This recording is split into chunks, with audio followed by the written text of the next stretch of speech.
Okay. Can you please introduce yourself and tell us a little bit about yourself? Sure. My name is Megan Hodge.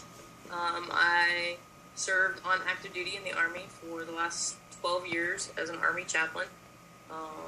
I am married, live in Clarksville, Tennessee. Went to college at a Christian liberal arts school, Lee University, and then went to seminary and got my master's of divinity degree. So that's sort of who I am. Awesome. What was your experience while the Don't Ask, Don't Tell policy was in effect in the military?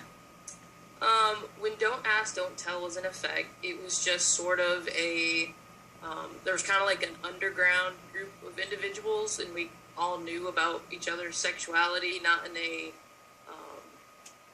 just word kind of spreads, and it was just kept really secretive. And I've been with my wife for the last 5 years, and while Don't Ask, Don't Tell was in place, it was just sort of never talked about. So most people throughout my entire military career until last year with the repeal have always just assumed I was single, and also just assumed I was straight.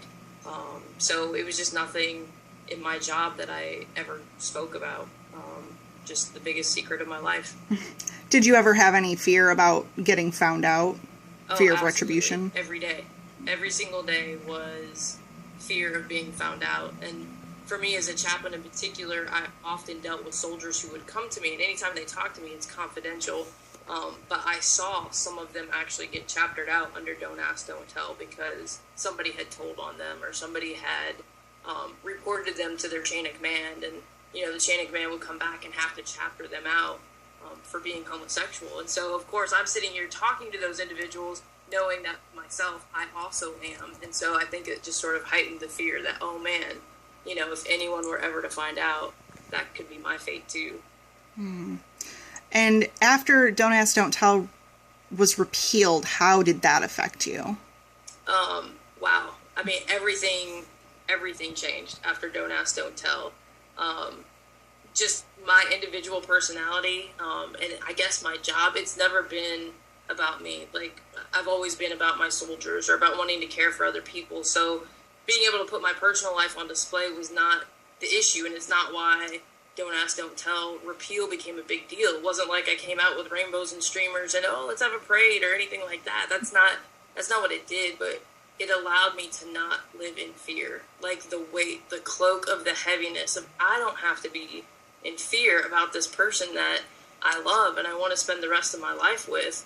And it actually enabled us to feel free to go and get married. And so a few months after the repeal, even though we've been dating for 4.5 years at that point, we decided, now's the time we can go and get married. And I think it shocked a lot of people, especially being a chaplain and being the first openly gay chaplain in the Army. It was shocking, but for us, it was the first time in our lives that I felt like I was being authentic. I felt like I was finally being real, and I don't have to talk about it at work. I still don't make a big deal about it at work. It's not an issue. It's just now I'm not worried if it comes up, what could happen. So that to me is the benefit of it. Awesome. What about any other soldiers that have come to you after the repeal? Have you gotten any insight as to their feelings about it?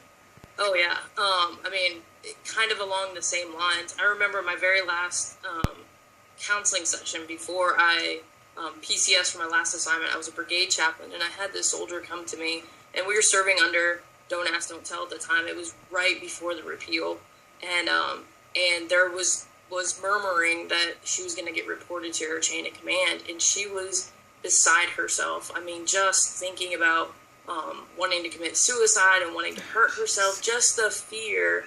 And she had a lot of, tension with her command and things like that, and just didn't know what to do. She was looking for answers. And the very next week, the repeal came about, and I was able to see her again, and just to see the stress off of her face that, hey, I can still keep my career.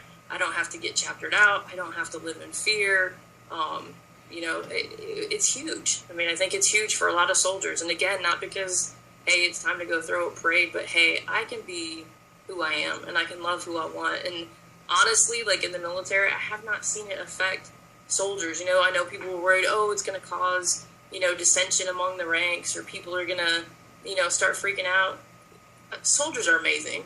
You know, they really, honestly, the response mostly from those in command or leadership has been like, okay, you know, cool. And, you know, you still got my back. I have your back. You got my back. You know, just do your job. And what you do and who you love is really, really who you know, it's really up to you. Awesome. So. All right. Have you seen any changes with the lovely military training that usually happens quarterly as far as SHARP, EO, anything like that? Have you seen changes in that yet, especially in EO? Or do you think that they need to do more to raise awareness or sensitivity? Yeah, I think they're getting there. I mean, the training that I've been a part of, they're trying.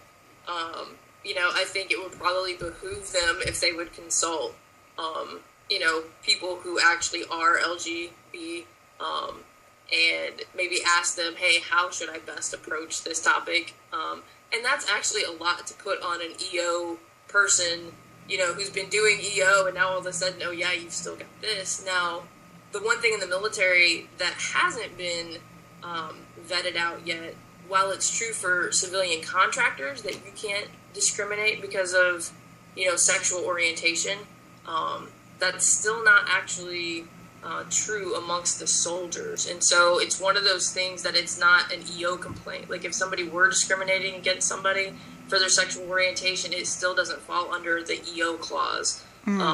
So that's something I know some LGBT soldiers have been like, I'm a little worried about that if it were to arise. But I think the Army's doing a pretty decent job at trying to get the right information out. Awesome. What about access to benefits? How has that come along? Yes, access to benefits. If you are stateside, it's been pretty good. You know, going and getting my DEERS card, my dependent ID card, that was totally weird after being active duty for so long. You know, and it raises eyebrows, but they didn't say anything. But it's just, you know, one of those, if I call an appointment line with the military, it's always, you know, your husband, and I keep reiterating my spouse, or my wife. But typically if I say my wife's, you know, watching them get embarrassed makes me feel uncomfortable. So I try to do it the best way that I can. Now where the benefits and access to that is, you know, where we're still having some issues are with the VA.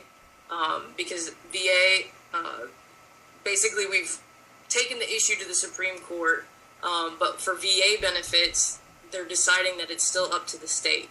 So like soldiers who get disability, say in the state of California, their spouse also, they get more money because they're married. But here in Tennessee, VA disability and my spouse, we don't get any additional, because they don't recognize our marriage here. So that's one shortfall. And then also overseas, where you have to have a SOFA agreement or a status of forces agreement.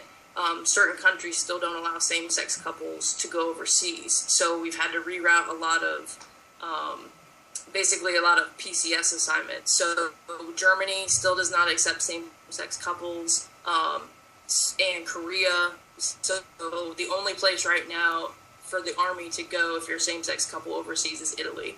Italy has a SOFA that allows us to go there as a same-sex couple. So getting orders overseas is sort of a scary thing for some same-sex couples right now. Okay.